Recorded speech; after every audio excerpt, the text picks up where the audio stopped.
E nessa semana teremos eventos decisivos para o Bitcoin, para as criptomoedas e para os mercados em geral. É disso que eu vou falar nesse vídeo. Vou atualizar a análise do gráfico, vou atualizar a análise macroeconômica e a análise de sentimento. Então, bora lá.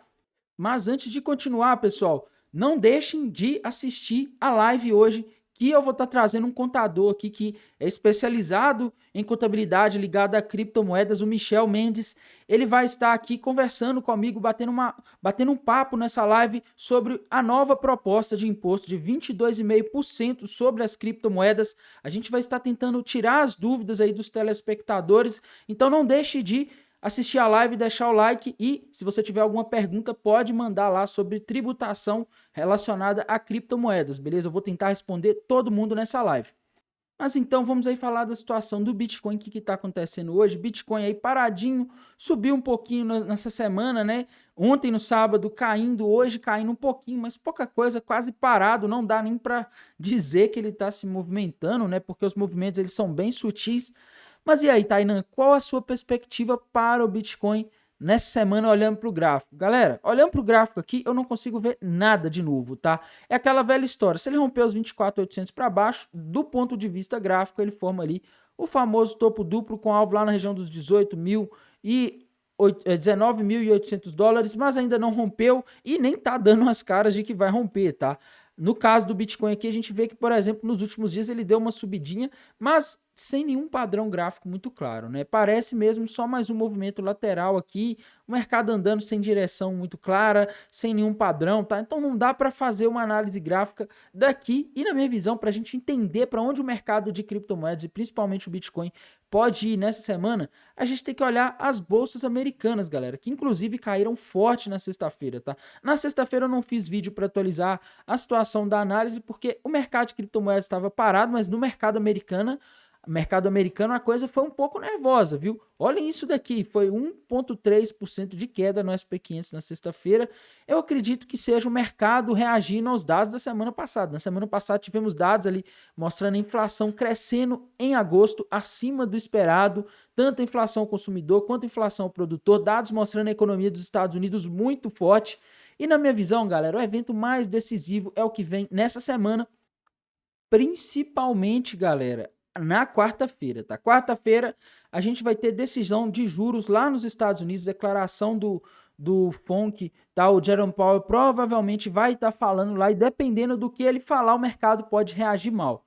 Galera, sobre a taxa de juros que o mercado está esperando, o mercado está precificando aí 5,5% de taxa de juros, tá? Pelo menos a projeção, a maior parte da expectativa do mercado é essa.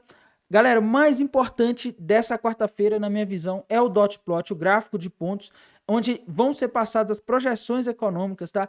Às 3 horas da tarde eles já devem liberar. E, galera, esse dot plot, ele geralmente surpreende pior do que o esperado, tá?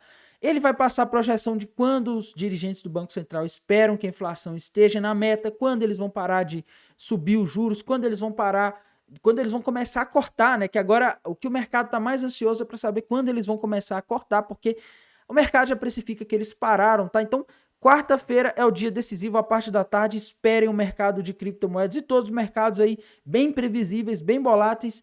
E essa semana, pessoal, começando aqui da forma como eu deveria, né? Segunda-feira, amanhã, não tem nada de relevante, tá? Então, se depender de dados macroeconômicos nessa segunda-feira, o mercado fica parado, tá?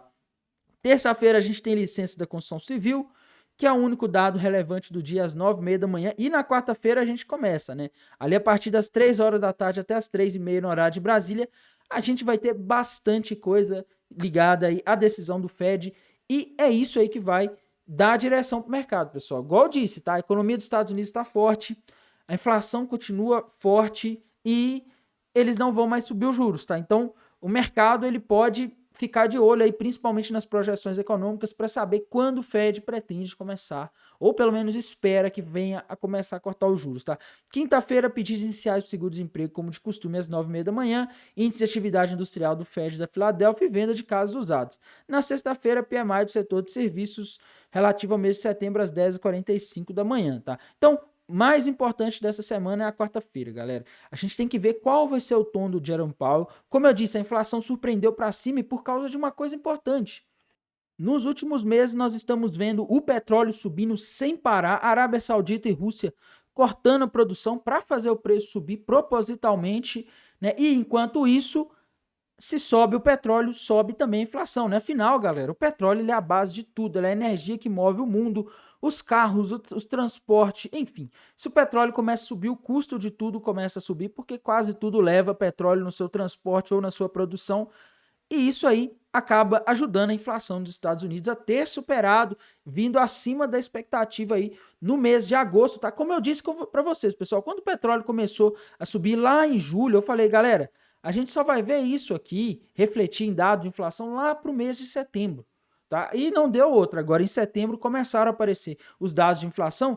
E, na minha visão, mais preocupante é que aqui, se a gente traçar uma linha a partir de setembro, a gente vê que o petróleo aqui durante o mês de setembro, pelo menos até agora, metade do mês, estamos no dia 17, ele tem subido ainda, tá? O petróleo continua subindo e se ele continuar subindo, fazendo novas máximas, a cada dia ele está fazendo novas máximas, ele vai acabar pressionando a inflação de novo, de setembro, que vai ser divulgada no mês de outubro, tá? E aí, como que o Fed vai reagir a isso?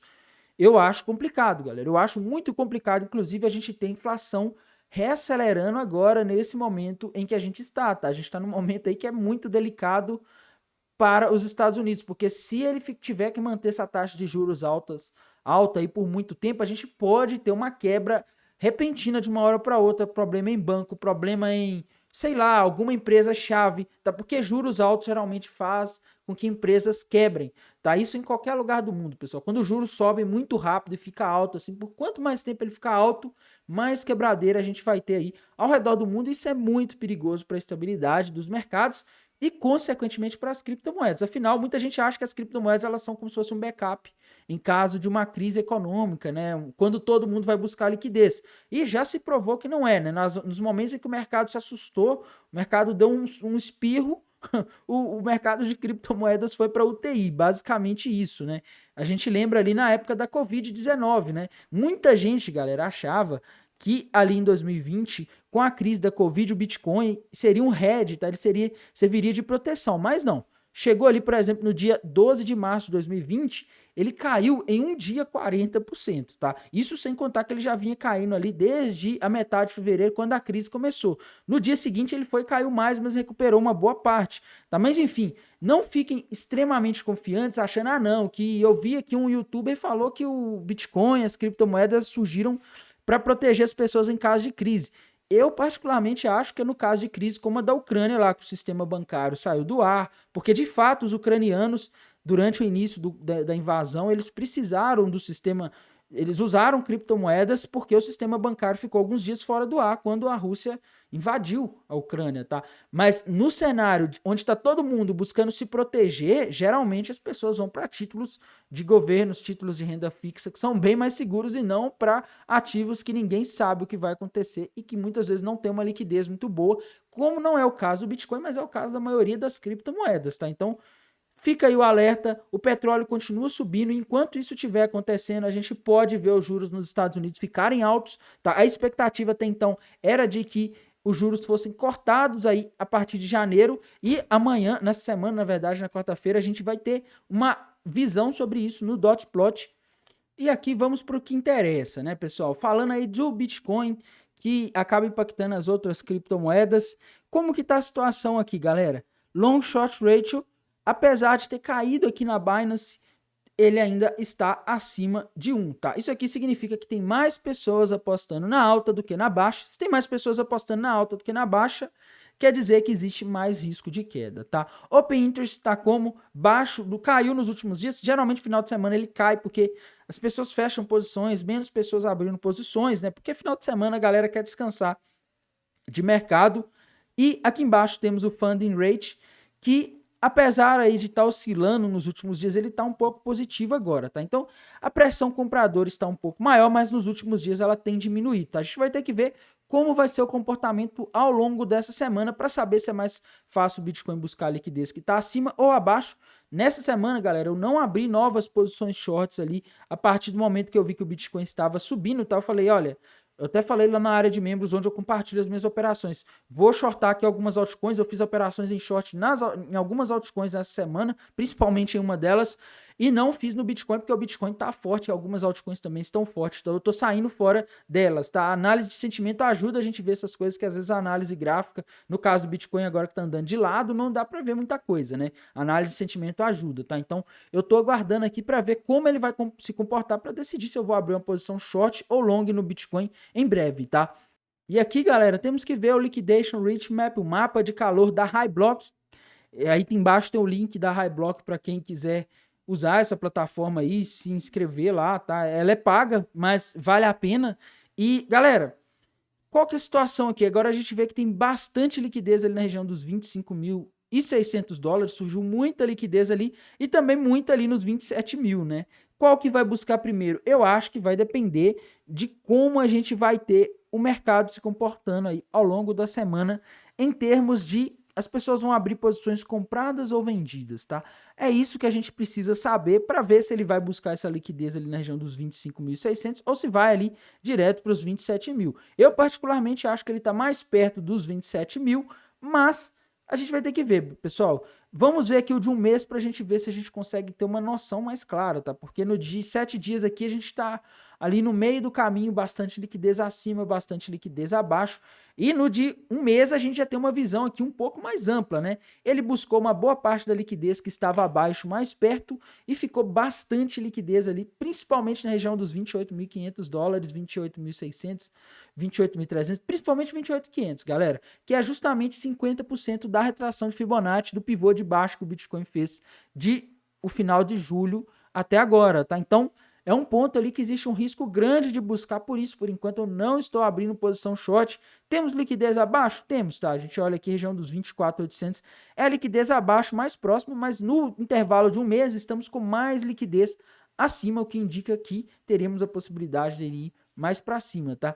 Aqui temos que ver também o de 3 meses para ter uma noção ainda mais ampla, né? E no de 3 meses a gente vê que a gente tem bastante liquidez acima, mas a predominância aí está de acumular liquidez abaixo, principalmente aquela região dos 23.500 dólares.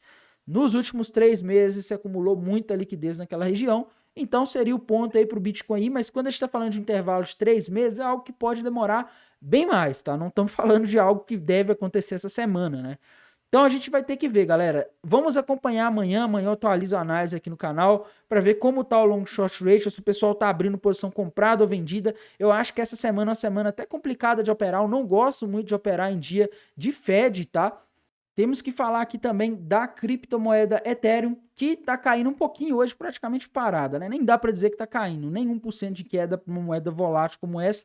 Mas, galera, graficamente, ignorando o resto, tá? Ignorando a análise de sentimento, ignorando tudo, a Ethereum tá numa situação aí complicada, porque ela parece ter rompido para baixo um topo duplo, tá? Parece que ela iniciou esse processo de rompimento e tá com tudo aí para buscar a região dos 1.300 dólares se o Bitcoin cair, tá? É lógico que a gente sabe que a altcoin, como a Ethereum, a maioria das altcoins dependem muito do Bitcoin. Se o Bitcoin subir, é meio difícil a gente ter as altcoins caindo, tá? Mas a situação não tá bonita para a Ethereum e eu não abriria posição long na Ethereum nesse momento com topo duplo aí prestes a ser confirmado e que pode jogar Ethereum na região dos 1.300 dólares, tá? Temos que ver aqui também o Liquidation Rate Map da Ethereum e começando aqui pelo de 7 dias, galera. O que a gente vê?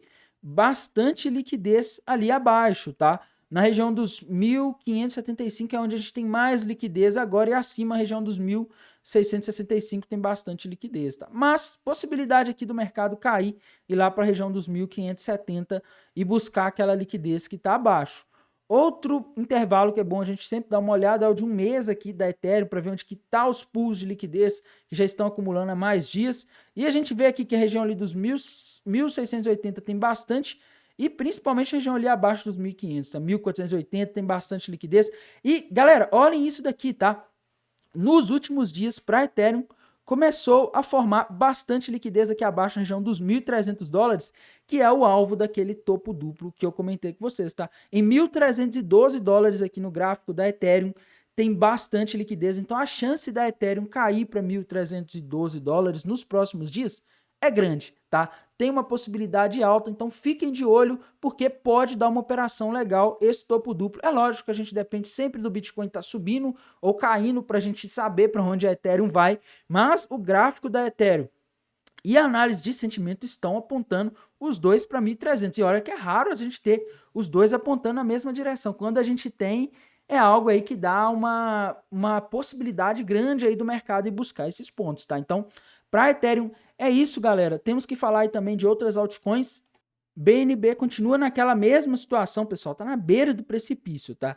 Ela não pode perder o suporte dos $200, já tem padrão gráfico com alvo lá no 160 para BNB, no caso essa bandeira de baixo, mas por enquanto não perdeu, enquanto ela se segurar, tá tranquilo, tá? Ela não pode romper, se ela romper isso aqui para baixo, meus amigos, ela tem uma longa região aqui, sem suportes relevantes, tá? Então, ela poderia facilmente descer muito mais, então olho nisso na BNB. Outra criptomoeda que a gente não pode deixar de olhar aqui, galera. XRP, que é uma criptomoeda relevante também no mercado, passou para baixo da região dos 50 centavos de dólar, que era suporte. Se era suporte, agora virou resistência, tá? Isso quer dizer que se antes ela não conseguia cair por causa desse ponto, agora ela não consegue subir, tá? Então, situação complicada aí para XRP. XRP aí, na minha visão, agora tá com uma perspectiva mais baixista para os próximos dias, porque passou para baixo da região de suporte, virou resistência agora. Agora, só se sair alguma notícia aí falando que ela foi absolvida pela 1000ª vez no processo da SEC lá, que ela não tem culpa, que a XRP não é uma security, né? Não é uma, sei lá, não é um ativo, não sei. Tá? E aí ela se dá bem, mas tirando isso, meus amigos, a situação tá feia aqui para a XRP, tá? Não tem nenhum padrão gráfico muito claro aqui para a gente falar até onde seria a projeção de queda, mas se passou para baixo da resistência do suporte, né, aí complica, tá? Outra criptomoeda aí que a gente não pode deixar de comentar também, pessoal, é deixa eu ver aqui, Matic, tá? Deixa eu ver, cadê a Matic? Tá aqui a Matic. Bem, pessoal, Matic é outra também que não tá numa situação muito boa, tá? Olha isso daqui, galera. Matic tinha rompido para baixo aquela bandeira de baixa aí nos últimos dias, mas por enquanto ela tá se segurando, tá? Se a gente olhar aqui, ela rompeu ali uma bandeira de baixa, o alvo dessa bandeira de baixa já tá perto, mas a Matic é a mesma coisa aí da BNB, pessoal. Tem um suporte muito forte, no caso da Matic, a região dos 50 centavos.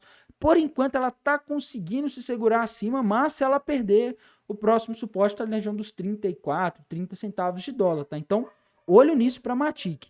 E por enquanto é isso, pessoal. Eu acho que agora a gente tem que aguardar a quarta-feira aí para a gente ter uma noção mais clara de para onde o mercado vai. Mas eu não tô vendo nada legal, tá? A inflação tá subindo, petróleo continua subindo e a gente pode ter alguma surpresa desagradável. Talvez não do Fed subir os juros acima do esperado, mas de dar uma projeção de manter os juros altos por mais tempo, que é o que pode ser precedente para uma recessão, tá? Por enquanto, em alguns países ali da Europa, a gente já está tendo a famosa estagflação, né? Que é a recessão com a inflação, tá? Na Alemanha, por exemplo, já está passando por uma situação aí que está tendo uma piora econômica que já está sendo vista nos dados. Então, vamos avaliar aí, porque a situação não me parece boa. No mais, desejo a todos aí um excelente domingo e não deixem de acompanhar a live aqui no canal Criptográfico às 18 horas, beleza? Até mais, tchau!